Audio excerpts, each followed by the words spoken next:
And then you'll have a quiz sometime next week on achieve or some quiz. Alright, so you all will have 2 assessments that we will do from now until next week Friday. Alright, so just looking at SN1, SN2, just a review, we talked about SN2 reactions as bimolecular, right? Bimolecular meaning that the intermediate has 2 molecules sort of leaving and coming at adding and leaving at the same time. And this is a one-step reaction. Remember, SN2 represents 1 step, right? Not 2 steps. SN1 represents 2 steps. It's kind of backwards, but that's what we have, right? The other thing I have to remember is that with SN2 reactions, you don't have any tertiary carbon. So you can't use a tertiary carbon or tertiary halide, right, to do an SN2 reaction, right? They only work with SN1 reactions. So we'll talk about E1 reactions and E2 reactions later, right? The other thing I want to talk about is down here, right? Stereochemistry is important. So I'm teaching intro to organic, right? So I didn't teach you guys intro to organic. I already started teaching last semester, so obviously I wouldn't talk. But I'm teaching intro to organic. I taught it last semester and I'm teaching it now. And the main difference that I noticed in teaching the 2 classes, because some of the topics overlap, like they do substitution elimination. But what I've noticed, and it showed up in the test, is that in organic 1, I expect you guys to know and understand stereochemistry. Stereochemistry is important for organic chemistry. In intro to organic, we don't talk about it that much. Barely ever, right? But in organic 1, I expect you guys to remember what happens to the stereochemistry of our molecules when they go through a reaction, right? Because the stereochemistry gives us sort of insight into how the mechanism works. So I want you all to think about this, all right? Go back through the slides, think about the inversion of the carbon, what that means. Think about what racialization means, right? Go back through it because it's important for you all to review those things, right? So these are the general sort of differences between SN2 and SN1. Alright, so today we're going to talk about the E1 reaction, right? Now when you see E1, how many steps do you think are happening? 2, right? Remember, SN1 is 2 steps. SN2 is 1 step. So I know it's annoying to think about, but I feel like the organic chemist that came up with these kind of made a mistake. Like he meant to be like SN2 is 2 steps, but it's not. So unfortunately, we have to learn it that SN2 and SN1. SN2, 1 step. And SN1, 2 steps, right? So when I talk about the E1 reaction, I'm going to talk about a 2-step process, all right? So this is what we call the unimolecular elimination. And remember, all of these reactions are halogen halides. Alkyl halides. So it's basically stuff like this, where we have some R value, R. And then we have a halogen and a hydrogen. So what happens here is that these 2 are what are leaving, right? Now in the substitution reaction, right? In the substitution reaction, we tend to leave just the halogen leaves, but in an elimination reaction, we eliminate the halogen and the halide. So substitution, in substitution, we're simply just exchanging our halogen for a new substituent or a new group. But with elimination, we're actually going to lose the hydrogen and the halogen to form the double bond. Alright? So that's why we use two groups with elimination. It's still a unimolecular, meaning that the intermediates are basically one compound involved in the intermediate, right? Not two, not bimolecular. The other main thing you have to remember is that this is a two-step process, alright? Alright. So in this example here, the E1 reactions, we use nucleophiles and they act as a base. Now what does that mean, right? So what does it mean it acts as a base? Simply means it deprotonates. Right? The nucleophile in an E1 reaction, instead of displacing the halogen, removes the hydrogen. So when you get a substitution reaction, right? So when I do a substitution reaction,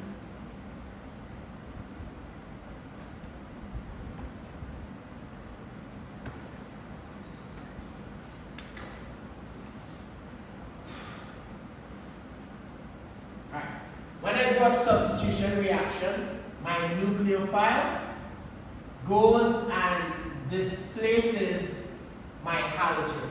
It substitutes the halogen, right? So this is in a substitution reaction. But in an elimination reaction, my nucleophile acts as a base, meaning it's going to take my hydrogen. So it's going to take the hydrogen and those electrons go and form the double. So it takes the hydrogen. So it's not going to attack this carbon, right? So when we have now, this is important to remember because you can have both an E1 and SN1 reaction happen at the same time. So sometimes we get a mixture of products. So because it's the same conditions, sometimes you get a mixture of the elimination product of the alkene, and you get a mixture of the substituted product. Alright, so you can get both at the same time. Alright, now we'll talk about how do we adjust conditions so that we can get the elimination product or favor the elimination product. So we'll talk about that. But because of this fact that there's a nucleophile, right? The nucleophile in a substitution reaction displaces the halogen. But in an elimination reaction, it acts as a base and deprotonates, takes away the hydrogen, right? So that's important for us to remember. All right. So remember with E1, with SN1 mechanisms, we form a carbocation. All right. So this first step, guys, is the same for both SN1 and E1. So remember we're talking about 4 different reactions here, right? SN1, SN2, E1, E2. So what I'm gonna have to do at the end of my PowerPoint slides, I'm gonna make a table distinguishing the 4, right? But when we have an SN1 and an E1 reaction, it's 2 steps, meaning that we form an intermediate that's a carbocation. Don't forget that, right? So whenever we have an E1 or SN1 mechanism, you need to form that carbocation. So this is the carbocation. Right? So that is the same for E1 and SN1. Alright? What makes that leaving group leave is a factor, is a bunch of different conditions, but just remember that the halide leaves and leaves a carbocation, right? Now, here is where it gets different. If my nucleophile acts as a base in this E1 reaction, it takes the hydrogen. So this is where it deprotonates, right? So it's acting as a base. But if my nucleophile goes and attacks that carbocation, then I have a SN1 mechanism. Alright? So that's why we have a mixture of products Because once we form the exact carbon ion, this base, this nucleophile, can either deprotonate or attack. Alright, it has two options here. So you have to make sure you know what conditions does it deprotonate and what conditions does it go and attack that positive charge. Alright, remember both of them are likely. Alright, so you'll see an example when we do a reaction where you can make two products. So anyway, so if it acts as a base, it deprotonates and it forces this double bond here, and you get a alkene. Right?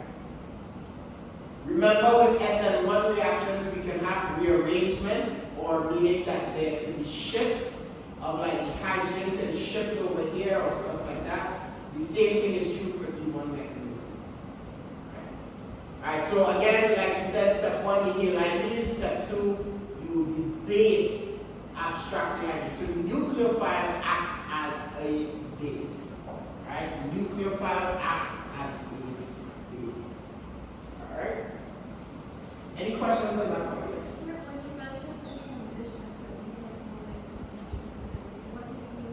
So I'll talk about it at the end because it will make more sense once you go through all the mechanisms, right? But mainly it's here. So we'll talk about this. Alright. So E1 mechanism, again, is formed. The first step is the same for both SN1 and E1, but this step is where instead of the nucleophile attacking, the nucleophile deprotonates. Alright? Alright, so just a closer look at what is happening. So because when you form the carbocation, you create an empty p orbital by removing this hydrogen, right? Removing the hydrogen, the sp3 hybrid orbitals become p orbitals, and then it becomes an overlap. Right? So by removing the hydrogen, it shifts this sp, this is a sp3 orbital, into a p orbital, and then you get this stuff. Alright, so that's the main thing. Now, the reason this is important is because where that hydrogen is available, or the angle for where you can take that hydrogen, affects whether you form a alkene or if you form a substituted carbon. Because if, alright, you can't take these two hydrogens. The reason being you can't take those two hydrogens is because their orbitals don't overlap with that one, right? So those orbitals, think of that, remember that hydrogen that's coming out is coming out towards you. Remember, this p orbital is like this, right? So think of it like this. You have, this is the bond in between, right? This is the bond in between. There's a p orbital that's available now in the carbocation, right? The hydrogen that gets taken has to create a p orbital that is overlapping here. But if there's a hydrogen like this, right? So there's a hydrogen going in and out, this does not overlap. Do you all see that? This is not going to overlap. So this hydrogen is not the one that's taken, right? It's the hydrogen that will create a p orbital that overlaps. So that's why this angle is called the Bernoulli angle. I forget. It's some German thing. Most Germans and Russians are the names of all the reactions. Anyways, so what happens is this, because this sp2, sp3 orbital is in the same sort of plane, they overlap. This hydrogen is coming in towards us, right? So that orbital does not overlap with this p orbital, right? And this hydrogen is going this way, right? So that is also not going to overlap. So the hydrogen that gets taken is this one, and we'll talk about, I think that's the next slide, why you have to know which hydrogen is being taken, right? So first let's talk about the energy. It's a similar energy diagram to the SN1 reaction. So the SN1 reaction, we use a two-step, a two-hop sort of reaction here. If this is the same thing, the rate determinant step is forming the carbocation, right? Same energy. But once you get to this step, then you just kind of, it's kind of spontaneous, right? So the rate determinant step is the first step, all right?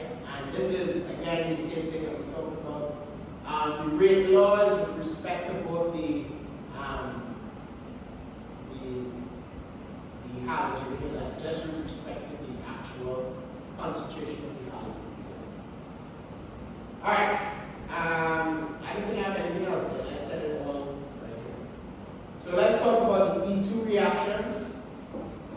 So when you think about E2, all right. So I'll go back to this one because then I don't understand what I was going to say. So because this is two steps, right?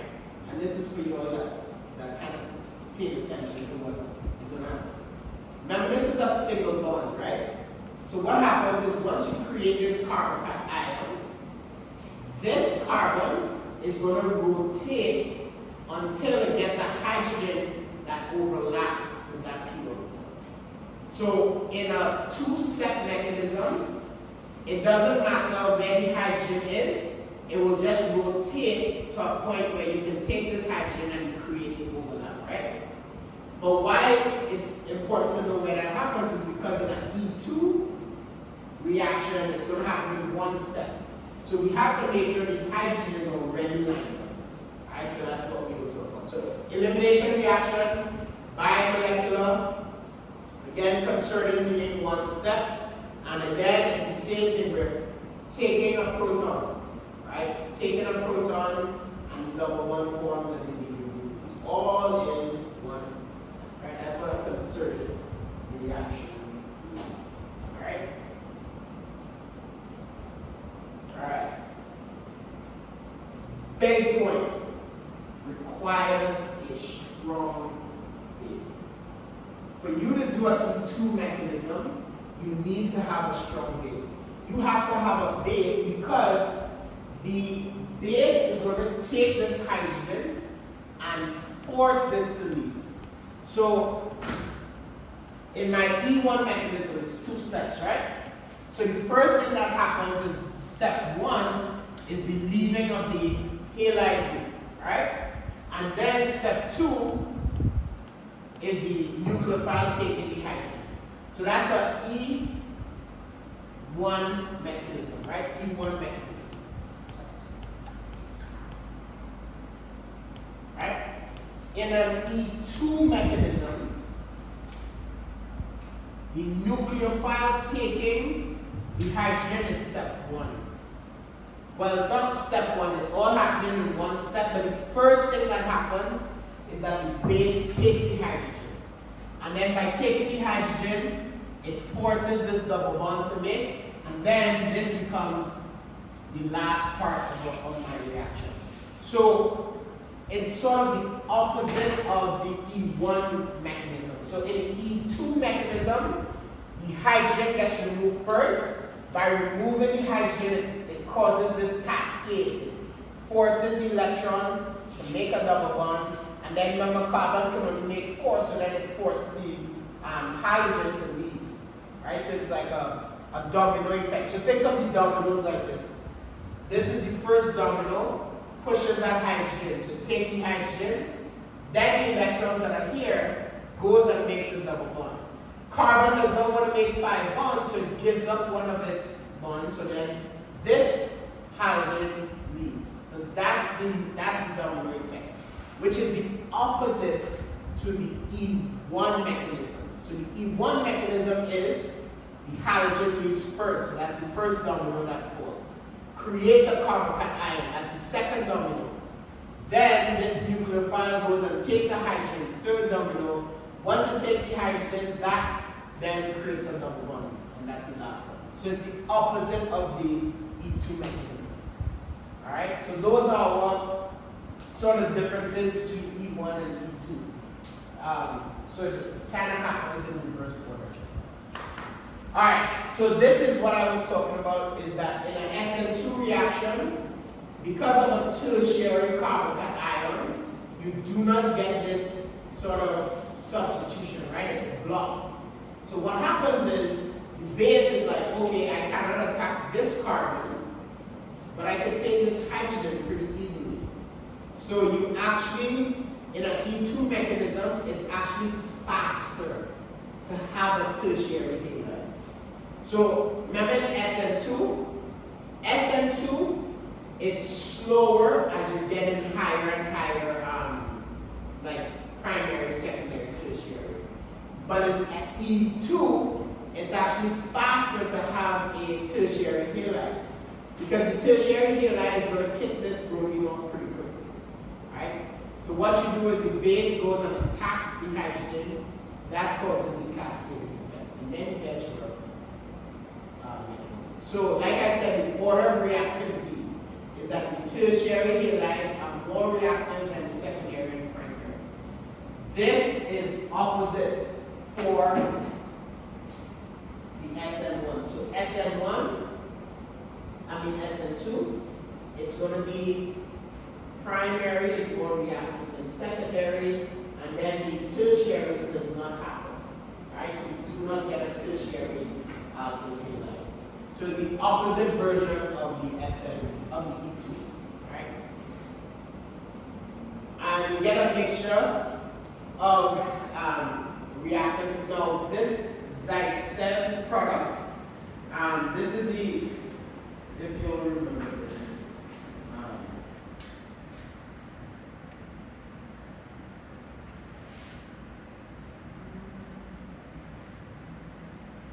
if I have bromine and I remove bromine, the double bond can form either here or here.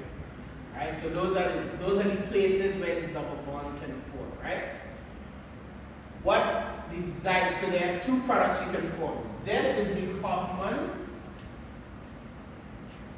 right? Where the hydrogen comes from here, right? This is one version, and then this is the Zaitsev,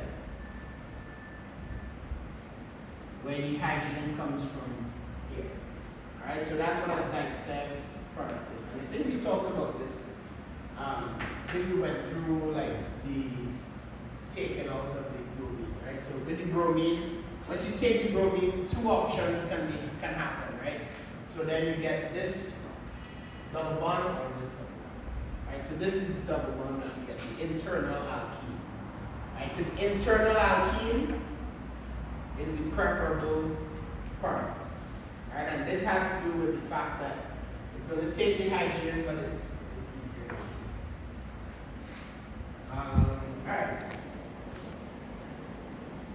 Alright, so E2 stereochemistry, because it has to be an anticoplanar. Alright? Now anticoplanar, and then guys, this.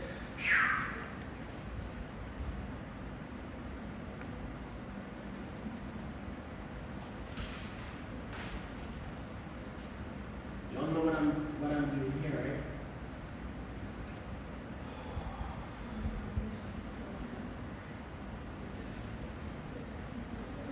Alright? Anticoplanar. Based on our Newman projection, anticoplanar means that if I have a double bond like this, right, the bromine has to be on this side and the hydrogen has to be opposite of that bromine, right? So anticoplanar means it's a 180 degree angle. So it's opposite the thing, right? So this is a simple one. So what happens is we have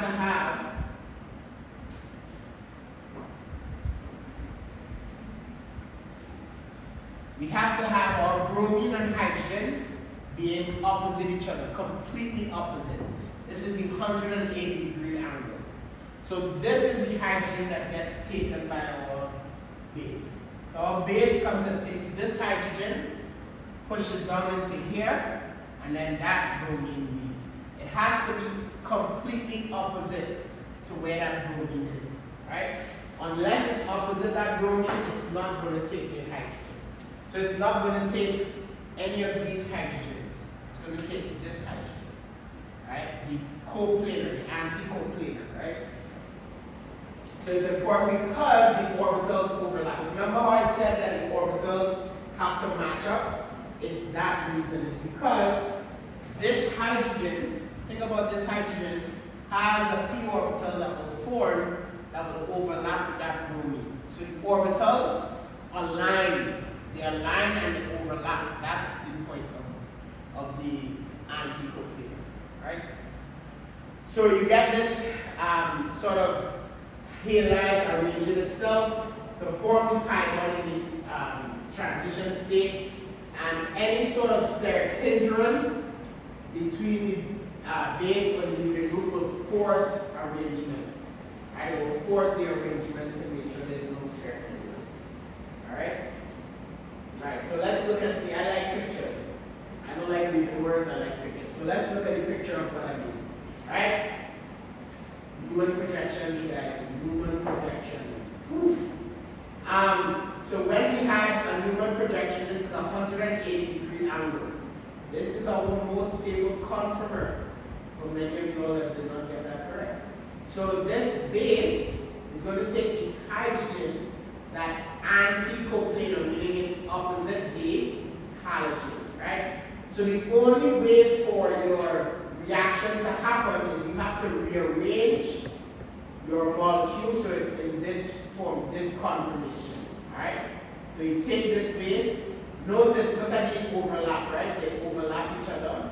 So the electrons go from here to there, alright? So they basically go from this sp to this one and then push that out. And then you create this overlap. Alright, so it's important for our orbitals to align. Alright, so that's important. Now, if it's in the other, so this is steric hindrance, if it's in the, this is the eclipsed conformer, right? In the eclipsed conformer, there is too much repulsion. So the base, when it takes this hydrogen, it already has electrons here, so it's not going to push those electrons out. Right? It has to go to this one down here. Right? So it's not going to form a bond here. This repels each other. You don't really get a overlap of electrons, right? So it doesn't overlap. Alright? So this is anti, this is syn. Eclipsed, staggered, eclipsed, staggered, lower, higher. Just remember that. Alright? We have no need some energy right now. Alright, any questions? Yes. Let's say you have the top condition in another. What condition would you have to have in order for revert to the second higher? You mean like if this were to rotate a bit? Yeah, if it was to rotate a bit, like how would that change reaction? It wouldn't happen. It has to keep. So remember, this is a single bond, so this will keep rotating, right?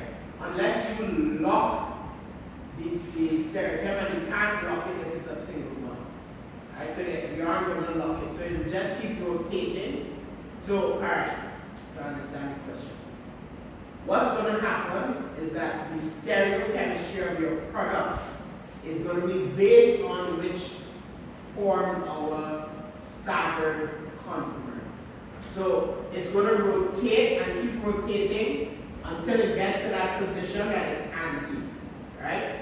And it's going to stay in that stereochemistry all the way through to the product. That's the main thing that we will see. Alright, so that's the point. The point is that this bond is going to keep rotating until it gets its anti-coplanar and then the stereochemistry. So that means whatever was on the left and the right are going to stay that way moving forward. Alright? So that's it. Alright, other questions? Alright, so the basic sort of E1, E2, which one happens. So we have a table, so tertiary versus secondary. So if you have a tertiary versus a secondary, tertiary you want an E1 mechanism, secondary you tend to do E2, right? The base strength is not that important. E2 mechanisms, you want a good ionizing solvent. What else? Same besides. You go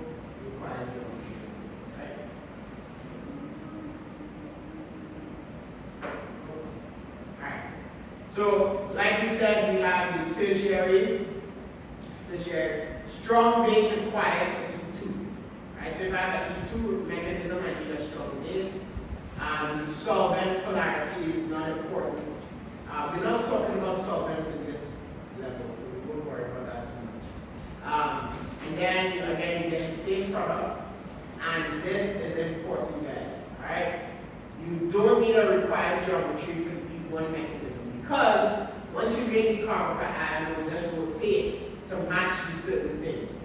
But if you're doing an E2 mechanism, you need a specific geometry, and that's how we get it.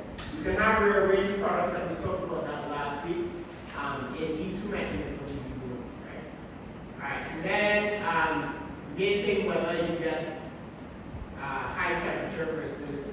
So a high temperature will favor the elimination reaction, and bulky bases favor elimination. So if I have a high temperature reaction, I'm going to do an elimination instead of substitution.